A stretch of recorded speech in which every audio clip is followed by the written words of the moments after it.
Hola, seguro ya me conoces, pero por si acaso soy Virginia Woolf. Cuando escribí La marca en la pared, me sumergí en la introspección y en la naturaleza efímera de la existencia humana. La historia te lleva a través de reflexiones profundas, desencadenadas por una simple mancha en una pared. ¿Qué representa esa mancha? ¿Es un recuerdo, un símbolo o simplemente una imperfección? A medida que el narrador contempla la marca, te invito a un viaje introspectivo, explorando la vida, la identidad y la naturaleza del tiempo. ¿Te atreves a descubrir el significado detrás de esa mancha?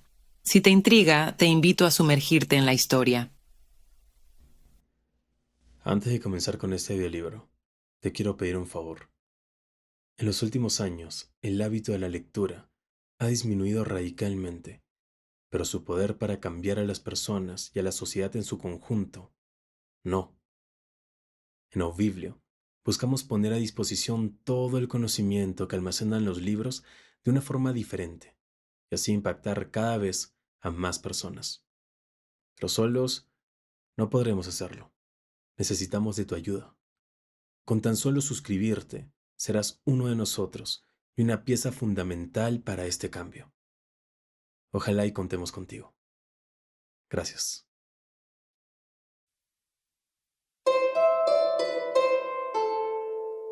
Aubiblio. Aubiblio presenta La marca en la pared, audiolibro completo en español, escrito por Virginia Woolf, narrado por Sol Montalbán. Traducción, edición y revisión del texto de Aubiblio.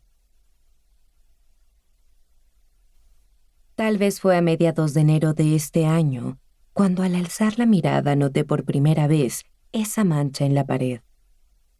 Para precisar una fecha, uno tiene que recordar lo que observó.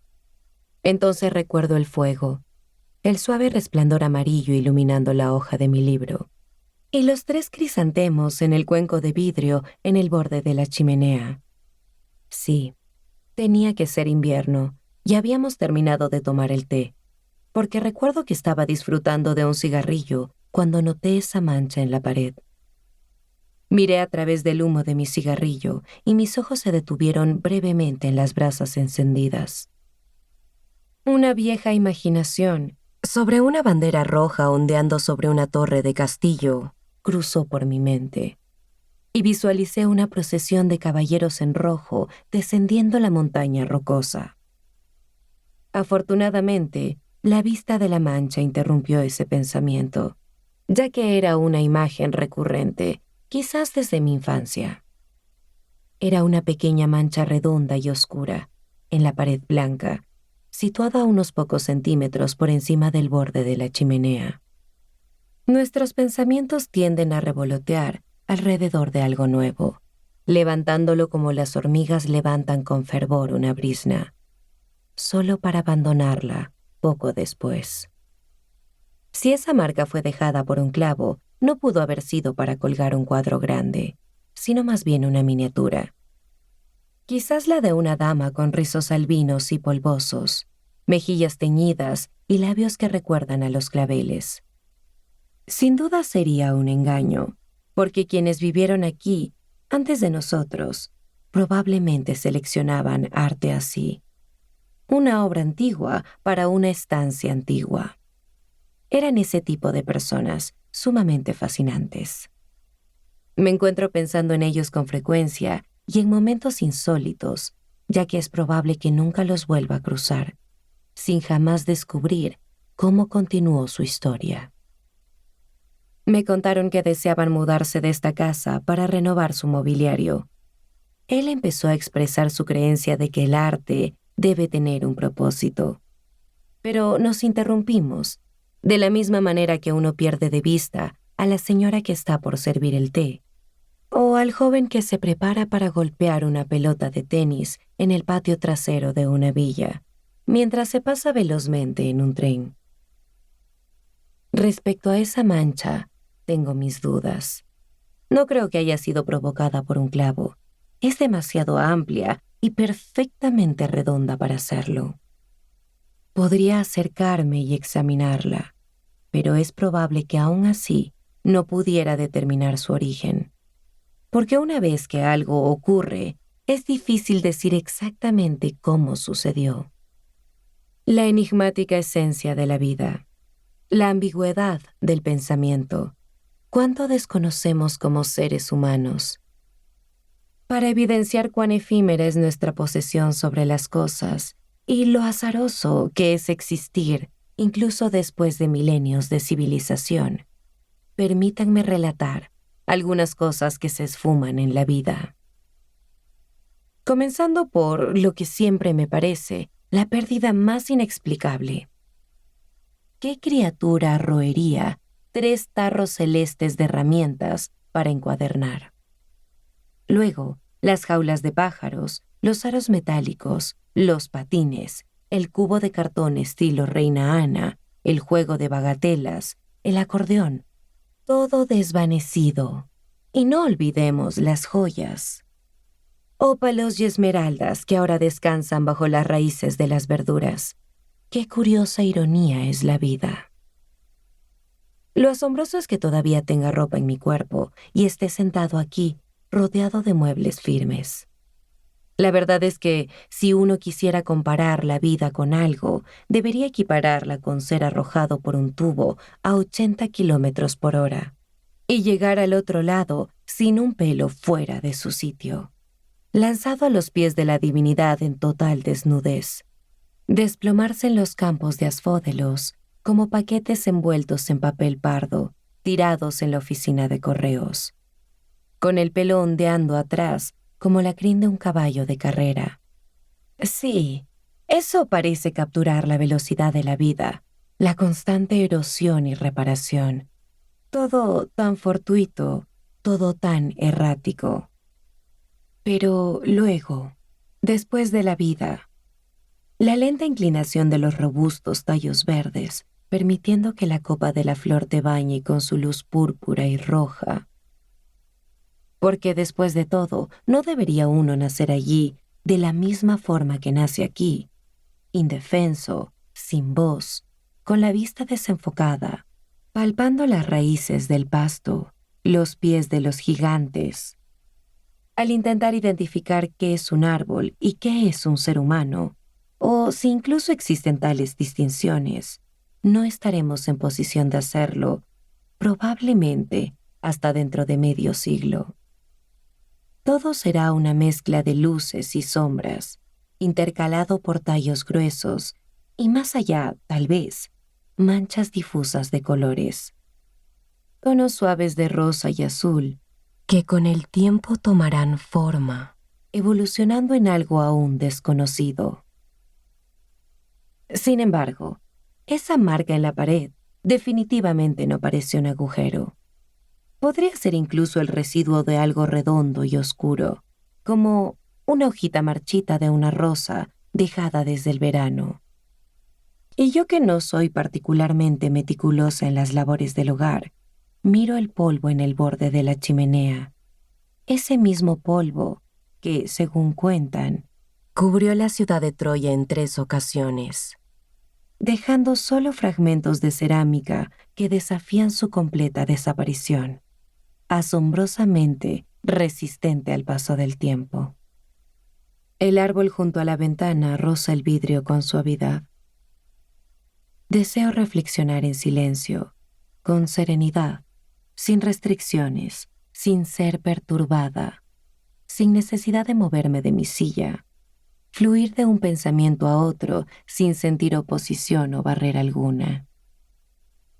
Quiero sumergirme cada vez más, alejándome de la superficialidad con sus rígidas realidades.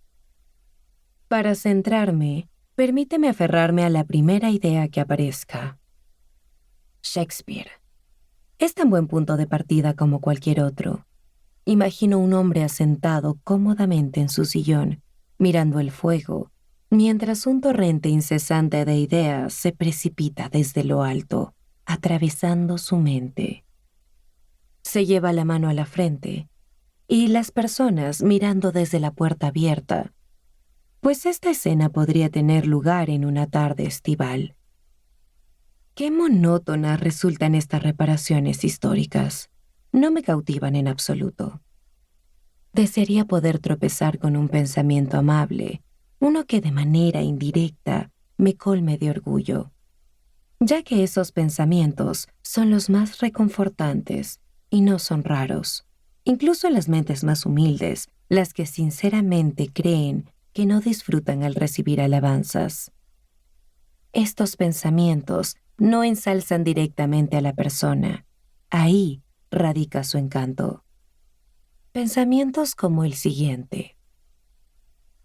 Entonces entré al cuarto. Estaban inmersos en una conversación sobre botánica.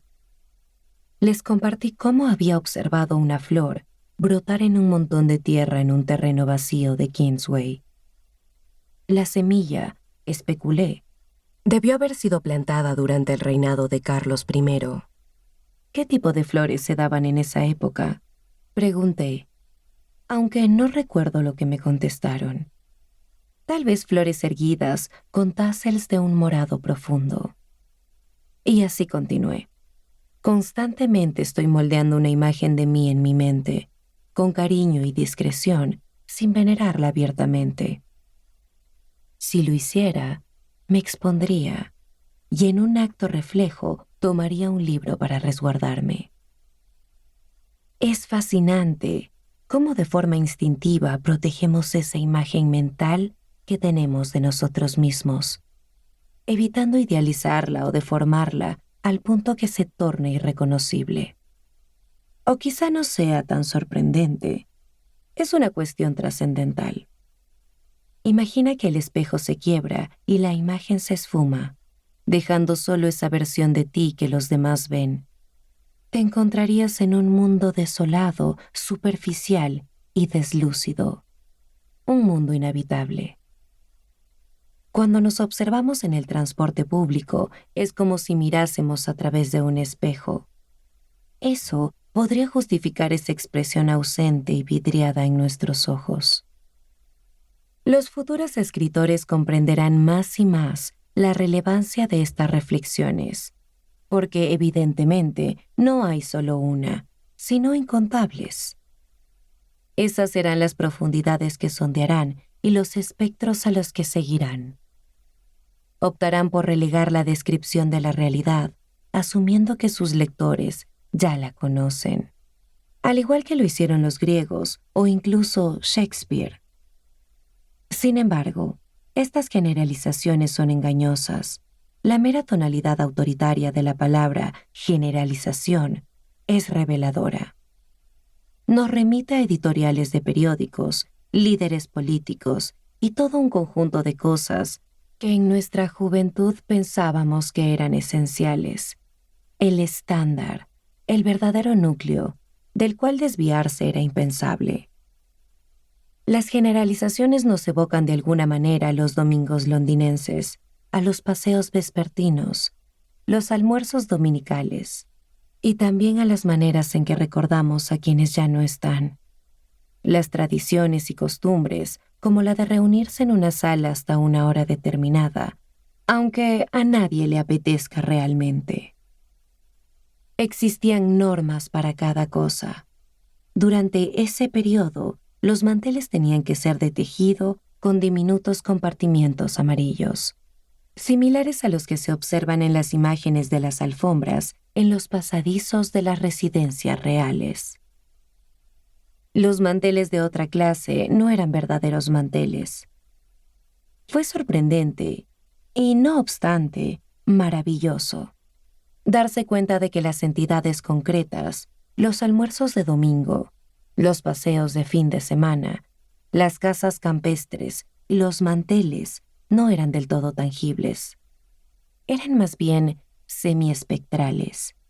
Y la maldición que caía sobre quien no creía en ellos no era más que una sensación de libertad no reconocida. ¿Qué ha tomado el lugar de esos elementos?, me cuestiono. Esas cosas palpables y estandarizadas. Quizá los hombres, si eres mujer. La perspectiva masculina que dirige nuestras existencias, que define el estándar, que establece la tabla de precedencia de Whittaker, que se ha vuelto, imagino, desde el conflicto, un semiespectro para muchos hombres y mujeres, que pronto, esperemos, será lanzado al contenedor de residuos donde acaban los espectros, los aparadores de caoba y las láminas de Lancer, dioses y demonios, el infierno y demás, dejándonos a todos con una emocionante sensación de libertad no reconocida, si es que la libertad es algo real. Bajo ciertas iluminaciones, esa señal en el muro parece destacar de su superficie. Además, no es perfectamente redonda. No lo tengo claro, pero da la impresión de emitir una sombra notable, insinuando que si deslizara mi dedo a lo largo de esa sección de la pared, en algún momento sentiría un ligero relieve. Un relieve suave, similar a esos montículos en los South Downs, que según cuentan son tumbas o fortificaciones. Entre las dos opciones, me inclinaría a pensar que son tumbas, puesto que, como muchos ingleses, me siento atraído por la melancolía, y me resulta natural que tras una caminata reflexione sobre los restos que yacen bajo la tierra. Seguro que hay algún escrito al respecto. Algún estudioso del pasado debe haber excavado esos restos y atribuirles una identidad. Me pregunto, ¿cómo es en realidad un anticuario? En su mayoría, diría que son coroneles jubilados, quienes lideran equipos de veteranos al tope de estos montículos, analizando pedazos de tierra y roca, entablando diálogos con sacerdotes de los alrededores. Al recibir sus cartas en el desayuno, sienten una profunda relevancia. El intercambio de informaciones sobre artefactos antiguos les lleva en viajes a las capitales del condado, una actividad que tanto ellos como sus esposas de edad avanzada encuentran encantadora. Mientras ellas encuentran la ocasión perfecta para preparar conservas u ordenar el estudio, ellos disfrutan del debate interminable entre si es un campamento o una tumba. El coronel, sumido en su pesquisa, a menudo sopesa las pruebas de ambas perspectivas, aunque con el tiempo puede que se incline por la teoría del campamento. Si se le desafía, redactará un artículo que pretende presentar en la próxima junta de la sociedad local. Sin embargo, un inesperado derrame cerebral lo sorprende, y sus últimas reflexiones no se centran en su familia, sino en la puntual discrepancia sobre el campamento y ese particular artefacto. Ahora esa reliquia se exhibe en el museo local, al lado de un pie de una criminal china, una colección de clavos de la época isabelina, diversas pipas de arcilla de los Tudor, fragmentos de cerámica romana y la copa que, se dice, perteneció a Nelson, aunque su significado conjunto es algo incierto. No, en realidad nada está confirmado, nada es cierto. Si me levanto ahora mismo y descubro que la marca en la pared es de hecho la punta de un enorme clavo antiguo, incrustado allí hace 2 siglos, y que a lo largo del tiempo y por el constante ajetreo de generaciones de criadas, ha emergido por encima del revestimiento de pintura. Observando el mundo contemporáneo desde una habitación con paredes blanqueadas, iluminadas por una llama. ¿Qué obtendría con ello? Sabiduría, material para reflexionar más. Mi mente puede divagar estando sentado o de pie. Pero, ¿qué es realmente el conocimiento? ¿No son nuestros eruditos simplemente sucesores de hechiceras y eremitas que se ocultaban en grutas y florestas, mezclando plantas, examinando pequeños roedores y descifrando el cosmos? Y es posible que les valoremos menos a medida que nuestras creencias místicas disminuyen y nuestra admiración por la belleza y el bienestar del alma crece. Sí, uno podría concebir un mundo sumamente placentero. Un mundo sereno y vasto, con flores vibrantes de rojo y azul dispersas en los prados. Un mundo sin académicos, ni expertos, ni estrictas gobernantas. Un mundo que se podría surcar con la mente, como un pez navega las aguas, rozando las bases de los lirios y flotando sobre conjuntos de huevos marinos perlados. ¿Qué paz se siente aquí, anclado en el corazón del mundo, mirando hacia arriba a través de las aguas sombrías, con sus chispazos ocasionales y sus reflejos, si no fuera por el almanaque de Whitaker y su tabla de precedencia? Debo levantarme y comprobar por mí mismo la naturaleza exacta de esa marca en la pared. Un clavo, un fragmento de rosa, una hendidura en el panel. Vemos aquí la naturaleza actuando de nuevo en su antiguo mecanismo de autoconservación. Detecta que este tren de pensamiento podría conducir a un gasto innecesario de energía. O peor aún, un choque con la realidad. Porque, ¿quién se atrevería a cuestionar la tabla de precedencia de Whitaker? Después del arzobispo de Canterbury, viene el Lord Alto Canciller. Tras él, el arzobispo de York. Todos tienen a alguien a quien seguir. Esa es la máxima de Whitaker. Y lo crucial es conocer el orden.